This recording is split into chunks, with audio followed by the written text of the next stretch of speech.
地区长萧秀华带头，和南区喜球湾里所有里长交告，这声感谢市府的用心。就因为这摆凯米风台所带来好大雨，和地势较低，过去一拄大雨就容易淹水的喜球湾里，无搁再淹水。所以当地里长29号特别来到将要完工的喜湾抽水站，听出水利局的简报，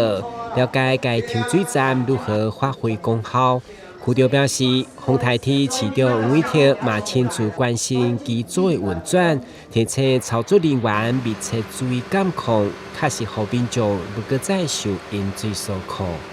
我们南区其实也是豪雨的一个警戒区，那为什么这一次可以让我们喜树湾里的居民平安的度过？其实要感谢市长哈。那25号那一天哈，特别冒着风雨，在市应变中心结束以后，马上到我们喜树停20的抽水站来做一个视察。那视察以后，特别交办我们所有的操作人员，还有我们的应变中心所有的工作团队，一定要做好防洪的相关的一个机制。那也因为有市长的交代，再加上机具的一个运作，让我们这一次虽然下大雨，那我们喜树湾里的居民也能够平安的度过。面对开5亿外喜湾抽水站，在这摆洪灾当中展现价值，都是搭配上新的智慧化监控系统，减少人力，嘛提升第一时间操作的正确，拢互里长相当感佩。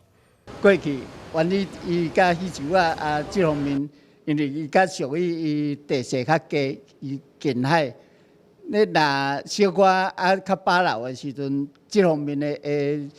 水沟都差不多拢满位啊。那即届风台甲大雨遮尔强哦，咱湾里喜球拢会当平安过，这真正爱感谢咱市长的用心。虽然喜湾抽水站在咧试运转期间，毋过已经顺利发挥效果，嘛互当地继续放心。台南新闻阮子采访报道。